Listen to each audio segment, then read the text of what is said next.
Do you think losing weight is about exercise or diet or both, or maybe none of the above? Well, I'm sitting with someone who's going to answer that question in a way that you've probably never imagined. Welcome to the Movement Podcast, the podcast for people who want to know the truth about how to have a happy, healthy, strong body. We cut through the mythology, the propaganda, sometimes the outright lies about what it takes to run, jump, hike, do CrossFit, yoga, whatever it is that you like to do, enjoyably, healthily, and betterly. That's my word of the day. Betterly, I like it. For those of you who've been part of the podcast, you might not recognize where we are. That's because I am at the home of my friend David Clark. We have a poster of what you can see of his legs. And what's going on? No, that's just like a tag that you're on. It looked like you had some sort of weird... That's the middle of the Leadville 100, man. That's the top sweet. of the iconic Hope Pass. Oh, sweet. Here, wait. I'll lift this up so you can see. There he is. Okay. Beautiful right, book plug. I love it. Cool. On Amazon. Don't start pitching already. My God. We'll get to the pitching part in a second. I'm relieved, I got to tell you, because I thought you said this was going to be about the bowel movement. So No. That's a whole different movement. So before we jump in, just a reminder, if you're into what we're doing, obviously come to www.jointhemovementmovement.com. That's where you'll get pointers to everywhere you can find us and follow us and can share and friend and review and blah, blah, blah. You know the drill. I'm not going to bore you with that because you get it. So I'm here with David Clark. David and I, just FYI, we're in his house because we just recorded an episode of his podcast, which is called the We Are Superman podcast. That they can find where? Stitcher, or SoundCloud, iTunes, anywhere you listen to podcasts, or my website, wearesuperman.com. Perfect. And David has an incredible story, which is what we're going to tell in just a sec. But first, we're going to do a movement. Now, one of the things that David is known for is fighting. Just randomly, just picks strangers and just beats them up. Why do you do that, man? It started on Black Friday. No, I'm just kidding. I was at Walmart and I wanted that television. I just heard I heard comedian Dom Herrera doing a thing about Cabbage Patch dolls that I can't repeat. But if you look up Dom Herrera and that is the Cabbage Patch, but that's not what Dom does when it comes to the Cabbage Patch. It's a good idea. So we like to start with a movement, and I asked David if he had a movement he wanted to share, and what is the movement that you wanted to share? I said punching. Now, let's talk about punching from a perspective that isn't about the thing that most people think of, which is violence, etc., because I know that's not the way you think of it. So talk about how you think of it and let's have people do a thing that you want to share with them. Well, yeah, I mean, obviously punching can have all kinds of different intentions. It can be just from keeping somebody away or inflicting damage or just competition, which is what I do it. But there is a science behind it, obviously. It's not as simple as just throwing your fist in someone else's direction. In fact, that's usually the best way to get punched in the face yourself. It's just to start blindly. Well, I think someone said it's a bar fight if someone starts with an overhand right. Yeah.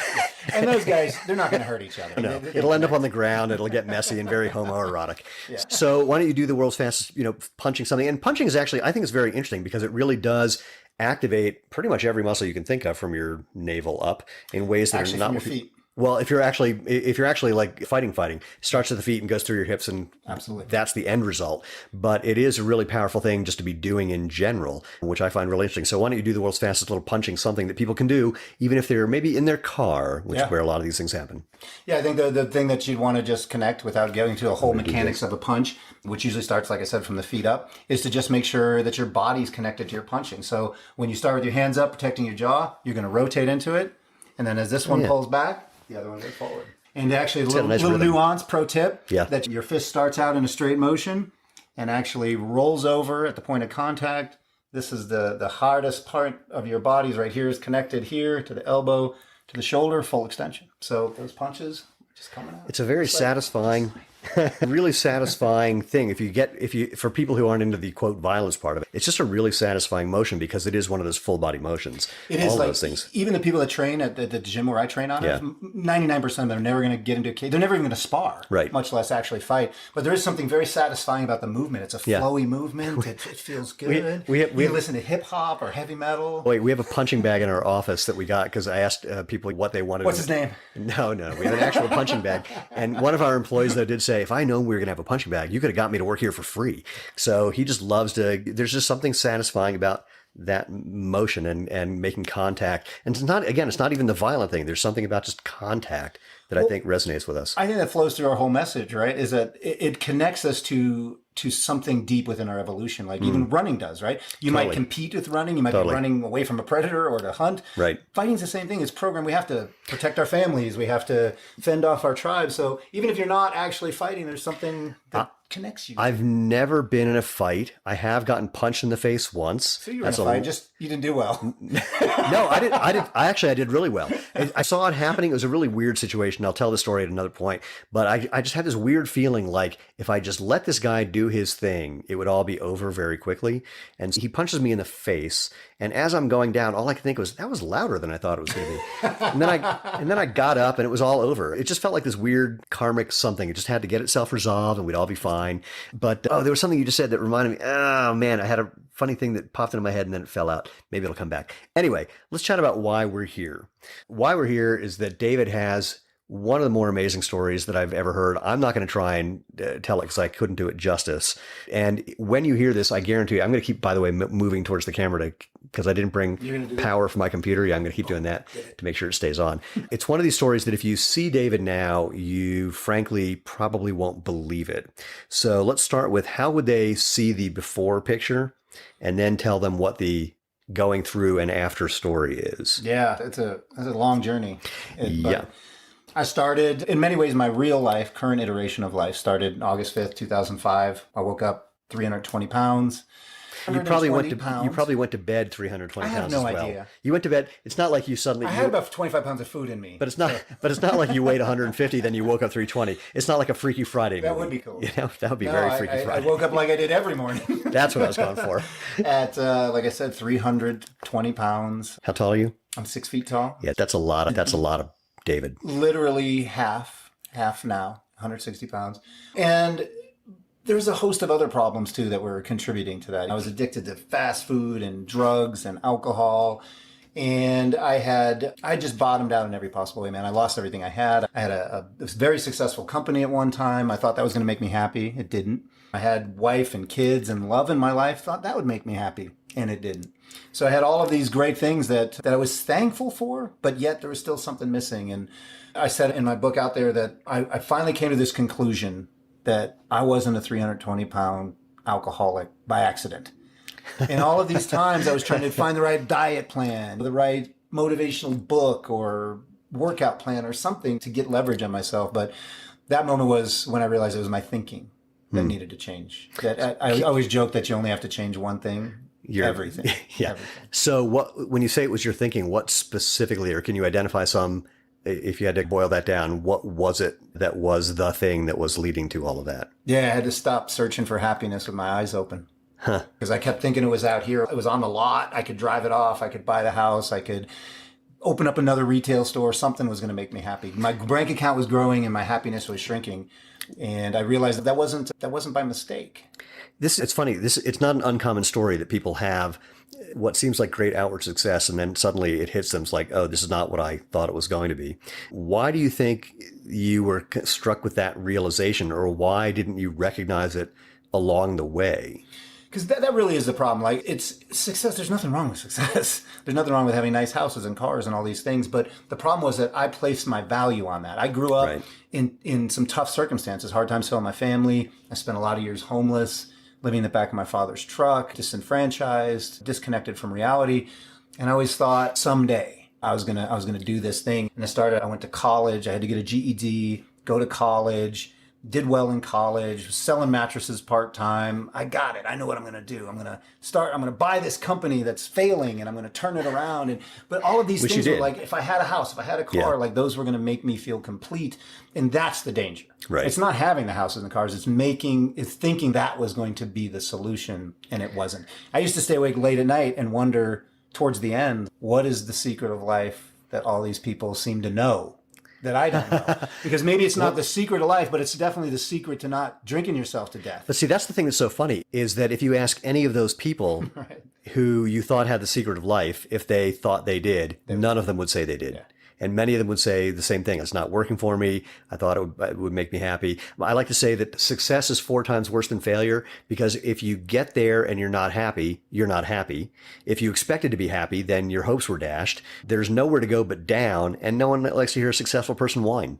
That's true. Thank you. Good night. Yes. All right, now I'm going to do the camera thing again. No, and that's it, man. So I bottomed out, and that's the beauty of rock bottom, is that I had a tremendous amount of ego driving me too. The old kind of ironic egomaniac with an inferiority complex, right? All of this is going to prove that I'm worth something when deep inside I know I'm not, or I think I'm not. Well, that's it's not even ironic. That's the math. It's like when you think that's the problem, the only real option is to try to prove the opposite, Right. unless you investigate and discover that there's no there for it and the whole thing falls apart. But let's move into the movement side of things. Yeah, absolutely. So you had this wake up call, and then once that happened, then what happened?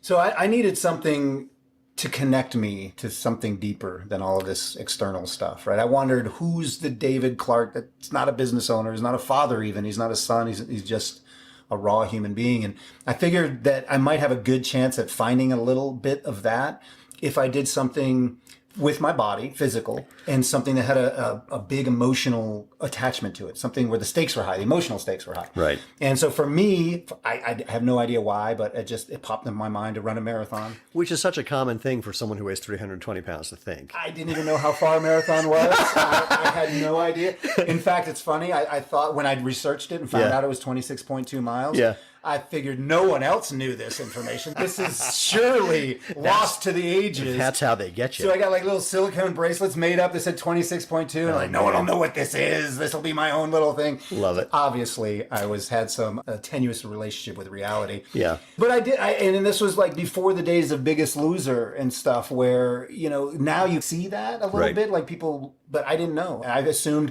I went to my first race was the turkey trot at CU on Thanksgiving Day, and I assumed everyone there was going to be a 145-pound elite athlete, and that certainly I was going to be the only one. I think I'd lost some weight. I was 270 or something at that time, but obviously I was wrong. There are a lot of people who are there for the turkey. Yes. I'm totally serious. Actually, the turkey that I brought. No, yeah. Now, here's my favorite story about that. My friend Lorraine Muller, who was a world champion marathoner, she won the bronze in the Atlanta Marathon. She went to one of the turkey trot races because she needed the turkey. And because she was an Olympian, they put her at the front of the line. And right before the start, she looks to her left and her right, and there's 4 other Olympians who all were there because they wanted the turkey. And it's Boulder. It's Boulder, yeah, man. it really is. So, all right. So how'd that race go? The turkey trot? Yeah. It was one of the most amazing days of my life, man. Oh, really? I ran every step of it. It hurt, which is funny to me now, having run 40 plus 100 milers, but I'd never put myself in a situation like that before, where I was moving my body, physically using my body to create an experience that I felt was missing from my life. And I ran every step of it. It occurred to me that I probably would have been faster had I done run walk. Right. But to me, I wanted to run every step. It was 40 minutes or 38 minutes or something like that. Right. But I felt like a runner. And then how did the running evolve from there? And so actually I've got to ask this obvious question. What were you running in? I was running an Asics Gel Nimbus. Yes.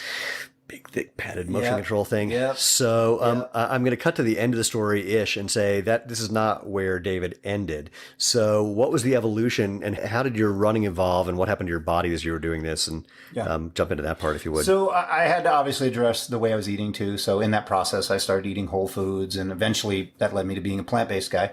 But so I was feeding myself well. I eventually got to the marathon and did that. It was the inaugural year of the Denver Marathon. I'd lost 140 pounds over that 15 months, I think it was, getting there. And I did that, and it was that finish line was the starting line of a whole new way of living. I eventually did an Ironman, and then I got hurt. I had 2 herniated discs in my back, which had probably been there for a while, just from being overweight. And the running made it worse because I was running very poorly. And how would you define poorly? Slamming my heels into the earth. And just being disconnected from the ground and not really knowing what I was. Floppy the Clown out there. I had no idea. Was your basic idea when you first started just get to the end and you weren't paying attention to how you were doing it? It was all about managing the pain and the stress of running, right? It was like I never thought about running smoother. It was just like, can I be fit enough to move my body? Right. It was very mechanical, and the push yourself hard, which I was working out in the gym, and I would do intervals on the treadmill and just trying to work my body to burn calories and lose the weight I wanted to lose. But anyway, when I got hurt and I had to have spinal surgery eventually, that's when I was like, something clicked. The stakes were really changed for me. I was like, okay, I can walk away from this. I could go back to my old life and all these things. Or I could, if I want to do this, I've got to treat it like it's something I need to get good at. And I've played guitar, and I did well in my business until I screwed it up with drugs and alcohol. But I did well. Whenever I applied myself to something, I did well at it. So I became a student of it. Right. for lack of a better description. And Like literally a student Yes. or just an internal figuring it out on your own? What'd you do? First thing I started doing was reading everything I could find. I read Chi Running, and I read every book I could find by Galloway and Hal Higdon, and marathon training plans, running form. The internet was around, I think, but pretty new. But you could search, you could find Right. books. So I just bought books and just read. And that was part of the process for me too. So what did you get from the books, or how much were you able to apply what you learned from the books? Yeah, I think Chi Running actually did give me a picture. Right. There were some descriptive terms in there. Eventually, I found Born to Run too, which helped me tremendously. I think when I was the first stages, if you will, of through 2008, when I was just recovering from my back surgery. Right. And then 2009, when I started to apply everything I've read and try to make it translate to moving my body, I was still using running shoes, quote unquote, Nike, whatever. And Born to Run actually gave me the picture of actually what would it be like if there was no shoe. Wait, what's the name of that book? I'm going to write that down. That's probably like Doug McChristopher or no. It's actually, I'm going to put in a quick plug. For people who don't know the book, and there are people who don't, it's an amazing book by Chris McDougall. And even if you're not a runner, it's just an incredible story. It really is. It's a great adventure story. There's a great science story woven into it. My wife, Lena, who is not a runner, I eventually talked her into reading it, and she, like everyone, just couldn't put it down. So if you haven't yet, please do. You will not regret it. Yeah. And that book created that picture for me. What do you move like as a human machine without anything? And that was life-changing. So I did start switching to running in very minimal footwear, but I had a sufficient amount of fear still built up. I didn't buy the whole thing yet, right? Not so uncommon. I had to stick a little toe in. And so I started running once a week in minimal shoes. Right. And I spent a good year stretching that out. That's actually not a bad transition plan. Yeah. When people ask, how do I make the transition? First, it's like how to get started. And then there's if I've already got a running program, what do I do? And I go, just inject a little something and then expand that slowly. Whether start at the beginning of your run in something barefoot or zero shoes, and then add a little more time, or pick one day and then extend that. So there's a lot of ways of doing it. But whether that was intuitive or just figuring out that was the only way you could do it, that was a good way to do it. Yeah, I'd read enough to know that people get injured doing it. People go too soon. Right. They go from wherever they are. I'm running marathons, and all of a sudden I'm just going to buy a pair of Vibrams and you just go run and keep on going. the concrete Right. as nature intended me to run. But wait, hold on. No, I know. Hold on. This is one of those things people say, we didn't evolve to run on concrete. Have you ever go to the places where human beings evolved? in Moab. Exactly. Like a lot of that hard packed dirt is practically concrete. But We my evolved to point run was on just being anything. that people were out there hurting themselves because they were trying to do too much too soon. Yeah, they were just trying to make the switch immediately from doing 10 miles a day in big, thick padded shoes to 10 miles a day essentially barefoot. And some people are able to do that and that's the problem. There are a few people who had perfect form and they were really great and they were able to do that, and they ruined it for the people who needed to learn a new pattern of running, a new gait style, which does take a little bit of time to do that. So anyway. And I was operating off of the database that I just created, right? It took me a while to get to a marathon, so it's going to take me a while to get to running barefoot or minimal. The flip side, I was on a panel discussion when the barefoot thing was just taking off, and there was a bunch of physical therapists who were all saying, well, it could take you like 3 years to develop the ability. And I finally said, how many people in this room have run at least a mile barefoot on concrete or a road? And I raised my hand and no one else did. Right. I said, you guys, you're making up a story that based on no information whatsoever. You haven't even been doing this thing long enough. The whole barefoot thing hasn't been around long enough for you to have had anybody come through your clinic for 2 years or 3 years. So it's just this idea that they had come up with that I've never met anyone who couldn't make a successful transition to at least being comfortable running barefoot or in something truly minimalist much, much quicker. And then it can take time. It takes time to develop, but you're not going to be able to do it for 2 years. Right, because the magic's not in it. You have to learn to run differently. And, and I think a lot of people missed that somehow. They just felt they changed shoes and still kept running the same way. Well, annoyingly, in the very early days of the minimalist movement, that was the way it was positioned by companies like Vibram even, where people thought, well, let me say it differently. The big shoe companies have basically trained people to think that it's all about the shoes. You get this new magic shoe and everything's going to be great. Even though that's what we said 3 years ago and it wasn't true then. No shoe company has ever said, remember when we told you that shoe that we did 3 years ago was going to change your life? Sorry, we pulled that totally out of our butts. This one, though, this one's the real deal. Believe me this time. Yeah. So we're all programmed for that. So it's not surprising that's the way people took the whole minimalist thing. Sure. And I was actually told that the correct way to run was to hit on your heel Oh, really? and then roll forward and then push off. Right. I was told that by people in the running industry, the running shoe industry, whatever. But yeah, so I still had that in my brain. The running industrial complex. I love it. But I've actually always been one of these people that's very willing to dispense with the common ideas of things, the general notions. But I don't want to do it from a place of ignorance. I'm willing to let go, but I want to know what I'm letting go of. Yeah. And so I felt it was somewhere in between. I didn't know what it was, but it was like, it's somewhere in between. So I'm just going to take it easy, be smart. And it was amazing, like the way I felt. It didn't take me very long. I did spend that 1 year, but before I started transitioning onto the trails too. And the first time I put on a pair of minimal shoes and ran Sanitas, which is a trail up a mountain right up in Boulder. Technical, sharp rocks. Like I don't know if I should do this, but I felt like an animal. Yeah. Like in a good way, like a primal. I was like, I never want to run anything else again. So I thought I was running before, but now I really started doing it. This is the thing. It's funny. I always joke that you can always spot a barefoot runner from a mile away because they're smiling. And because there's something just so satisfying about feeling things. And I went up Sanitas with a friend of mine, a woman named Jessie, who does everything barefoot. And we're running up Sanitas barefoot and people are looking at us like we're crazy. Yeah. But we're the ones having fun. Right. Yeah. And it's actually funny because as my running evolved and eventually I went on to do Leadville and 40 different 100-milers. Okay, so here's the point to brag. So say more about that and things you've done. Yeah, so I've done, like I said, I've done Leadville, I think 8 times, Hard Rock, Badwater. Some of the toughest races on the planet, I wanted to challenge myself. Right. And I started moving from the back up to the front of the pack and managed to pull down some wins, not against Scott Jurek or Rob Carr, but some regional wins and set a couple American records on treadmills of all things. Oh, sweet. Like 12-hour treadmill runs. And I even ran 48 hours on a treadmill. But anyway. Wait, I'm just going to pause there. Yeah. Oh, my God. I'm trying to think of something that I would enjoy less than doing 48 miles on a treadmill. There's nothing. Yeah. There's nothing. But nevertheless, you would enjoy it in some way. Oh, yeah. I would enjoy stopping. I would enjoy, But this crazy thing happened, though. As I got faster. Wait, hold on. Wait, I want to back up. What made you even think to do a 48-mile or 40-hour treadmill thing? You've known me long enough to know that this thing is not connected to anything really solid. I'm like, seriously, because there had to have been a moment where you thought of this idea and thought, yeah, that could be interesting. And then you told someone and they had a response that's the way normal people would respond. Oh, yeah. And you justified it. Well, honestly, there was a part of me seeking out the things that my other, because we live in Boulder, Colorado. You're rubbing elbows with Olympians and ultra running royalty. And I sought out the things no one wanted to do. Got it.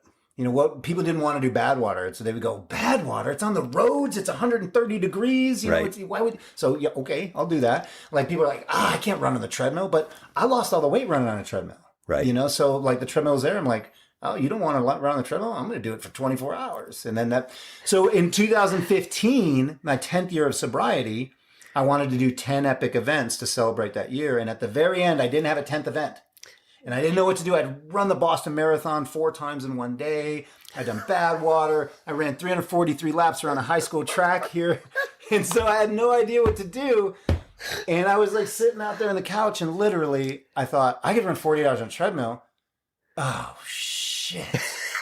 Now I've got to run 48 miles on a treadmill. I was mad at myself for thinking that. But, you know. I love it. What do you do? But what I was going to say, honestly, as I started moving up the front of the pack, this great thing happened. People would recognize me a little bit and they'd go, so there's this expectation. Right. And you can't run through an aid station like this when people are expecting you not to. So I would notice as I'm suffering, you're 80 miles in, whatever, and you're coming up on an aid station. So I'd straighten up and I'd start running because of the other people that instantly my body changed. Right. I felt better. I was running. It was taking less energy to run faster. So it's just more and more reinforcement. That helped me go to the next level. Is that I wasn't letting my body break down. Yeah. Your body is going to break down, but it didn't mean my form had to, or at least I could mitigate that somehow. It's interesting. I hadn't thought about this until you said that, but I watched a video of some guy who's run every day for the last 60 years or something, and his form has gone to not good, let's say. And the people around him were running similarly.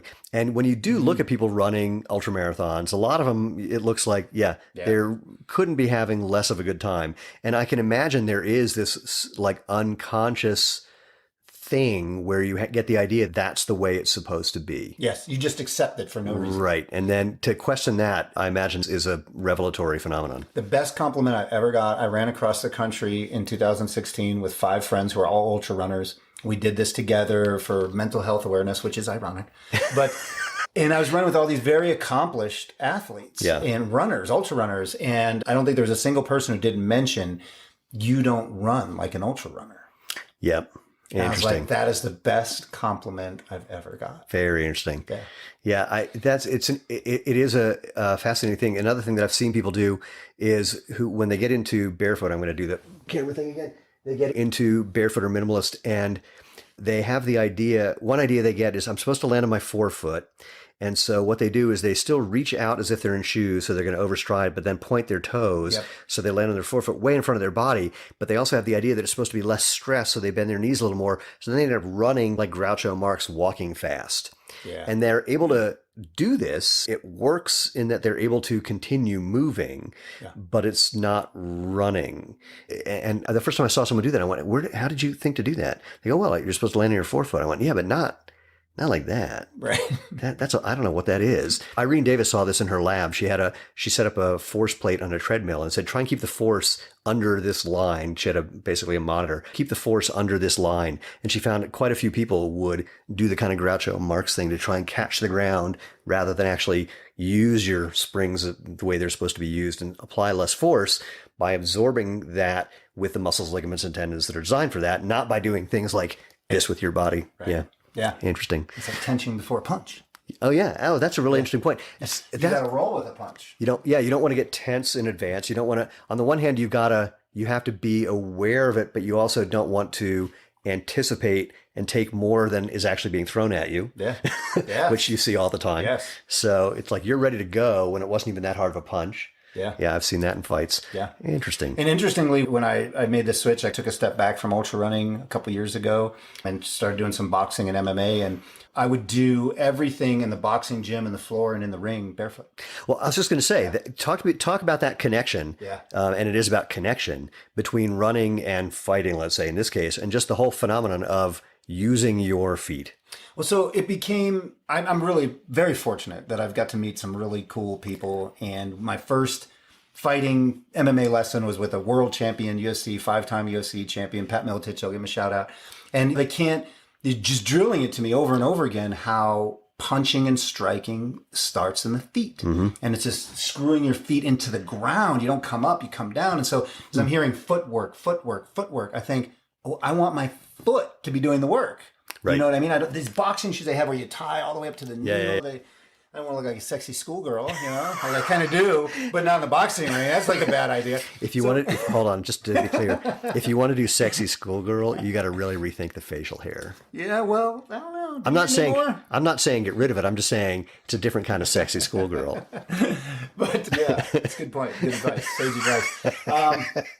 But so I just started doing that, and not sparring. I wouldn't, because people step on your feet and stuff like that. But most of my training I do barefoot, including the conditioning drills and all that kind of stuff. And it just made me feel more connected to if my feet are doing the work.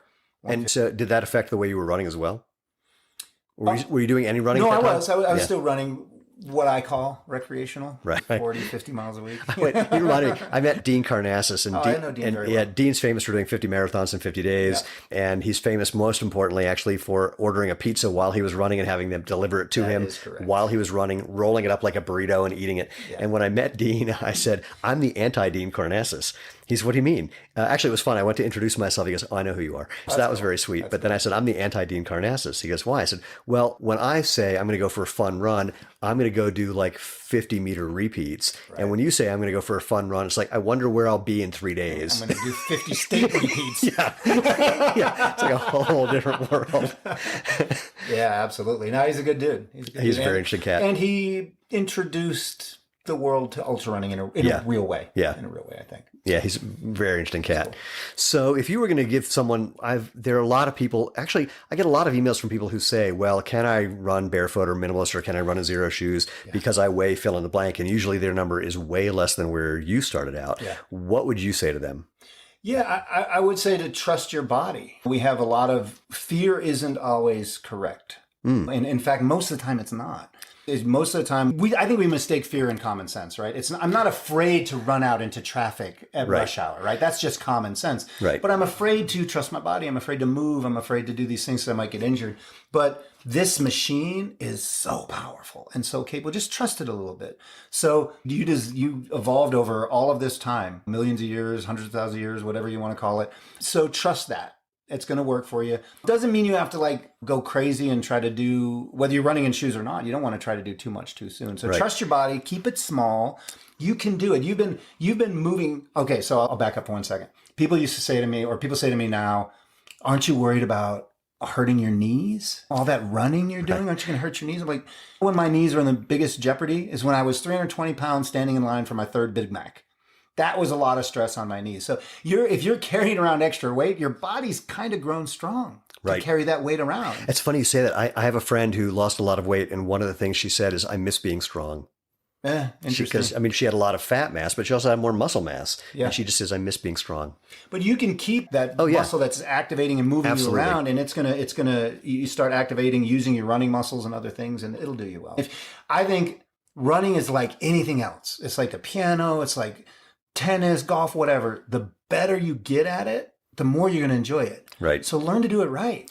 The thing I like to say about what I love about barefoot is that for me and for many people that I've heard of, it's the whole thing about minimalist or barefoot running, or more accurately, let's say it in a different way. The whole thing about running where you can actually feel the ground and get the feedback that your body is wired to receive is that if you take the time, you learn to listen to and respond to that feedback. And so your feet become a coach. Actually, Lena says this. We're not selling anything magical. We're selling shoes that become a coach for you. Yeah. If you're hearing too much noise, if you're getting too much friction, which means a sole's wearing down too quickly, all of these are your coach telling you what you should do next, what you should try next. Yeah. And we're so wired to listen to something external and have someone try and tell you what to do rather than feel it internally. In fact, the fastest way to change a movement pattern is to do two things. First, to get real-time feedback.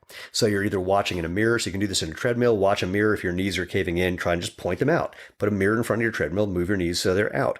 Or if you're landing in some strange way, just to give you something so you can actually see it in real time.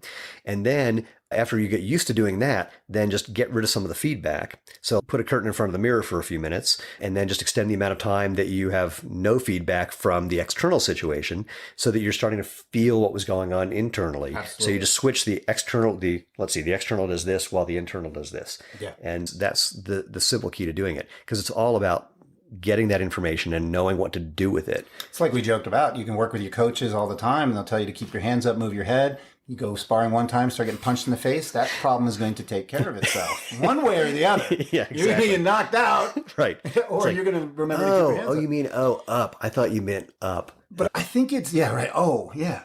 I think it's interesting the way my internal definitions of things have changed and rearranged, because like when I think of running now, it's so tied to minimal running. That's what running is to me. Running is spiritual, for one, for me, and it involves minimal movement. Just like food, when I used to think of food, I would think of, there's bad food, there's good food, there's foods I have to stay away from. Food has changed for me now. I have food, which is healthy, whole food, plant-based food.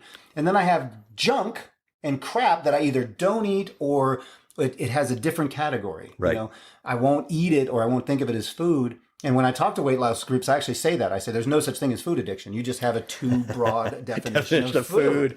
You've allowed all these things to exist under the umbrella of food, and they're not. Do you have? No one's addicted to broccoli and chicken breasts and no, not so much. I was in Costco yesterday. They had little mini pretzels covered in dark chocolate with caramel, and I bought a bag. It's a dopamine delivery mechanism. It's not food, but it's okay. I have 2 a day. It makes me extraordinarily happy. No, two. No, I'm not that guy. I'm someone you look in my freezer, there's a thing of Ben & Jerry's ice cream that's been there for 3 years. Because it's been in there so long, it's just Ben. It was before Jerry came. It's just Ben's ice cream. It has so much freezer burn that it's all freezer burn. Nice. But I just want a taste of something every now and then, because that's something very pleasant. Sure. But it's not something where I find myself mindlessly doing it, because I don't find that enjoyable. Yeah. Like I'll go through a phase where for 3 weeks in a row, I'll be thinking, I could really use the right piece of cake. And I never can find it. It never shows up. And then either the whole thing goes away, or on week 3, I go, oh, I know where to get that. And then I go have a piece of cake and I feel extremely happy. And then that's it. Whereas for me, there was no such thing as the wrong cake. No, I got to tell you, here's my favorite cake story. When I was living in New York City, I was doing at least 2 that I can think of. No, 3 actually off the top of my head, but this is my favorite. So when I was living in New York City, I was doing stand-up comedy for a living. I'd be coming home 1, 2, 3 in the morning, and I was always looking for just like a piece of chocolate cake, in part because I was on my bicycle for 20, 30 miles a day, just getting around town, and I just needed calories. Right. So I was eating donuts and cake because I just needed calories. Yes. So I finally found this one corner deli place right like 2 blocks away from where I lived. And right by the counter, they had these little things of cake that were wrapped up in saran wrap, and they were $1 a piece. And I went, oh, what the hell? I'll try one. And it was just my favorite. It was incredible. And one day they didn't have any. And I said to the guy behind the counter, where's the cake? He goes, oh, it's over there. And I went and looked, and I went, I'm not seeing it. He goes, yeah, right there, over there. And I'm looking, I walked back. I said, I don't see this. Right there, over there. And I go looking, and I don't know why he spoke with that accent. He was from New York. Right. No, it's not true. It's a Jewish girl. Exactly. So he keeps pointing me over there, and I'm standing there, and I'm going, I don't know what you're talking about. The only thing here is a bunch of boxes of Entenmann's chocolate. Oh my God, you're cutting up an Entenmann's chocolate cake into 8 pieces and rewrapping them and selling them for $1 a piece. It's a $3 cake. And I thought I didn't like Entenmann's chocolate cake. So, of course, I started buying the entire cake. But the joke is... Discount. That's right. And the joke is it lasted longer because I didn't need that much. I needed like half that much. So it was best deal ever, which is the perfect kind of thing for a Jewish deli to find is a good deal on chocolate cake. So you can have your cake and you don't have to eat it. Yeah, I saw that you started that and it was going to peter out quickly. So I don't know where this is going to go. Yeah. So any other thoughts that you want to share just about what here's a crazy one. For someone who's thinking about doing an ultra for the first time, what advice would you give them? First of all, you have to come to grips with the fact that if you're thinking about it, you've already decided to do it. So surrendering, acceptance. I've thought about it, but the thought is I don't want to do that. But so you haven't thought about doing it, you've thought about not doing it. That's correct. I've spent a lot of time thinking about not doing distance. Hey, why the hell not? Do it. Like life's too short. If you're thinking about it, if that sounds appealing. No, if life's too short, you should be a sprinter. I get my running done in a much shorter period of time. Running is life. Whether you do it for small increments of life or long increments. I'm okay with that. Yeah. No, somebody asked me, I was interviewed for a documentary. They said, what are you going to do when you can't run? And I literally sat here like this for about 30 minutes going, wow, that is the most depressing thing I've ever thought of. Yeah. And actually right now I'm having some trouble because I'm having spinal issues, and it's so I can only get a little bit in before one of my legs goes wonky because of my spine. But in fact, my training partner said to me today, she says, I can't believe you still come out every week. I went, I have to. I'll do as much as I can because what else would I do? Yeah. So I really enjoy that, and the fact that it's a mild tweak in my spinal cord. It's like, all right, whatever. I have kind of a different take, man. I think that inevitably I won't be able to run. I'm like very aware of that. So I enjoy it. I really take the time. Every time I go up Bear Peak, which is my favorite run here in Boulder, I touch the little marker and I go, it's not today. Nice. Which makes, because I just came off of a really bad injury too with tearing my Achilles, and it made it peaceful to get through that because I was so present in all the times I could go up there that it's hard to retroactively be grateful, right? That's true. If you do it in the moment, it's a lot easier. So I was like, oh, I can do other things. Like I can find happiness in moving my body. I can go to the gym. I can swim. I can do other things. No, exactly. In fact, I have been thinking about it because there's a high probability that I'm going to have to get my spine fused at some point. And so I won't be able to run for a couple of years. And I'm thinking, what am I going to do? And I've actually started getting back into some things that I really enjoy. Other kinds of movement, I've gotten back into archery, which I find terribly entertaining because it's all about intermittent reinforcement. It works great for a moment. I could be the vegan archer. You could be the vegan archer. I have to tell you, when I go to the archery range, you would not be the only one. It's Boulder. I got to tell you, no. Actually, I go to the range in Broomfield, and I have to tell you, it's one of my favorite places to go because the range of human beings that you see in an archery range, pun intended, is incredible. There's goth chicks and crazy hunters, and not that all hunters are crazy, but these guys are crazy, and everything in between. Little kids, old people. It's the most eclectic group of human beings I've ever seen in this area, and I love that. Natalie Portman and Ted Nugent. That's really what it's like. That is really what it's like. It's so much fun. So I do think about that. I think about, there are a couple guys that I know who are paraplegic who are wheelchair racers, and can I get in your chair? Because that looks like that would be really fun, frankly. Right. And screw you. No, they're like, yeah, hop in. So they're all into it. I'm the guy who walks, if somebody's in a wheelchair, like an electric wheelchair, I'm the guy who walks up and go, how fast can I go? So I had Gabriel Cordell, not to go off on a tangent, on my podcast. He's a guy, he rolled his wheelchair across the country. Oh, no. Unmodified wheelchair. Just a regular. Wow. Yeah. Oh, Yeah, that's sweet. crazy. That is really outrageous. Yeah. There are a couple of times going down the Tetons where that could have been a little hairy. Yes. There's a documentary on Netflix called Roll With Me. Oh, really? Yeah. Oh, okay. I'm Yeah, going to have to look it's for that. epic. Oh, that's a blast. Anyway, so advice. So if you're thinking about doing it, you've already decided to do it. Do it. I think just do it, man. What are you waiting for? We're so strong. We're so capable. We just got to believe in ourselves. Like a tiny little belief can turn into something unimaginably beautiful. I'm flashing back. I was at a talk that Tony Krpichka did about ultra running, and some guy said, I've run a 50-mile race and I want to run a 100-mile race. What do I need to do to train? And Tony said, nothing. Yeah. It's all in your head. Absolutely. Yeah. Yeah. Sweet. That's it, man. All right, anything else you want to leave our friends with? No, that's it, man. That was easy. You know how to find me. We Are Superman on all social media, Twitter, Instagram. My website's all wearesuperman.com. It's not me, it's you, we. How sweet. So thank you for being part of the Movement podcast and being part of the movement, because we are creating a movement for people who understand that natural movement should be as obvious a thing as natural food is right now. So join us at jointhemovementmovement.com, where you can find links to all the other places you can find us. And if you have anything you want to share, anybody you think you should want to have on the podcast, or if you want to be on the podcast, send an email to move@jointhemovementmovement.com. And as I love to say, if you want to be part of the tribe, please subscribe and live life feet first. Swing and a miss.